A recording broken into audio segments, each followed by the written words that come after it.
Right then guys, today we're going to be reading chapter 4, which is the 4th chapter of this book, and it comes after chapters 1, 2 and 3 and before chapter 5. So yeah, hope you're sitting comfortably. Let's read chapter 4. His stomach rumbling loudly amid the usual hubbub of break time, Fred watched nervously as Marvin read what he'd just been handed. "Well, it's certainly an interesting idea," Marvin said. His tone didn't exactly fill Fred with confidence, and Marvin had been staring at that leaflet for far too long. "What is it?" Fred asked. "You're not exactly filling me with confidence, Marv, and you've been staring at that leaflet for far too long," he said. "I told you." "Well, it's just, it does sound rather dangerous," said Marvin eventually. "You don't think I can do it either," replied Fred, disappointed. He'd hoped his best friend would give him a boost. "I just think you need to think about it very carefully. Are you sure it's a good idea?" he asked. "Of course I'm not," Fred replied in an instant. "It's a terrible idea. Ridiculous. Probably fatal. Or worse. You know it says I might lose my lips, right?" Marvin grimaced. "But what choice do I have?" Fred continued. "I've already said I'll do it." "You haven't signed up yet, have you?" Marvin asked. "It's not too late to change your mind." "I'm as good as signed up, as far as my family are concerned," Fred sighed. "And how would I look if I backed out now? Useless. Pathetic." Marvin gave Fred a sympathetic look. "I'm so fed up of being a disappointment, embarrassing them all the time because my spells backfire and I can't do the simplest of magic. I sometimes think my family wishes I didn't exist. You know what they think I'm capable of?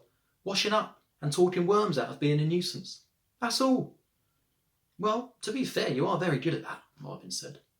"What?" asked Fred. "Washing up or talking to worms?" "Both," Marvin said. "And people don't realise how complicated worms can be. It's a real skill you have there, Fred." "Thanks, I guess," he replied. Fred knew Marvin was trying to make him feel better, but he wasn't sure he was helping. The friends fell silent for a while, both lost in thought. Eventually, Fred spoke. "So, what do you think I should do?" he asked.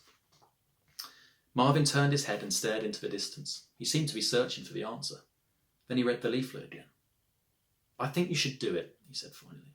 "It's going to be dangerous. There'll be peril, an evil monster, fire. You may well lose a limb, an eye, your dignity, maybe even all three. Maybe worse," he said. "Marvin, where are you going with this?" Fred asked, with fear in his voice. "My point is," Marvin continued, "life is dangerous. You might not encounter evil, fire-breathing monsters every day, but it's still dangerous. Every time you get on that bus there's danger involved, yet you still take that risk. Why not take this one? I think you need to do it. For you." Fred couldn't really see how his bus journeys bore any relevance to taking on an evil, fire-breathing lizard. He'd never considered his daily commute dangerous before either. Now Marvin had made it an extra thing to worry about. "You can do this," Marvin said. "You can. At least, you have to try, because if you don't, you'll forever wonder, what if? This is a chance to prove to yourself what you're really capable of, Fred." Fred nodded. Marvin knew him well. "And that prize, being taught by Merlin?" Marvin raised his eyebrows and let out a long, clear whistle that went from high to low. "Imagine what you could learn, Fred. That's got to be worth signing up for, surely." Fred nodded, and his fantasy of Merlin solving all his problems appeared in his mind once again. This time, though, its happy ending was interrupted, replaced instead by the image of his brother cackling. What was it he'd said? "Not even Merlin could teach you." That was it. Fred tried not to dwell on those words, hoping his brother, for once, was wrong about him. "But what about the lizard, the peril and the danger, the threat to my ears and the weird bit of skin on my elbow?" Fred asked. "I'm fond of that bit of skin. It's one of the few things I like about myself." "I like that about you too, Fred. Everyone does," Marvin said. "And as for the lizard, you'll be fine. You're the bravest wizard I know." "Don't be silly, Marvin," Fred laughed. "I'm serious," Marvin replied, "completely serious. You face your fears every day by coming to school and braving what's thrown at you, and then you go home and cope with your brothers and sisters making fun of you. But you never give up, even when you feel like you're hopeless and humiliated. That takes courage." Fred had never thought of things that way before. He was starting to feel a little bit taller, a little bit stronger, a little more confident. Talking to Marvin had been a good idea. "Maybe you're right, Marv. But what am I going to do if I'm face to face with that monster? We both know I'm useless at magic. I can't wash the lizard into submission." "It's not your biggest strength," Marvin agreed, trying to spare his friend's feelings. But you've got to believe in yourself, Fred.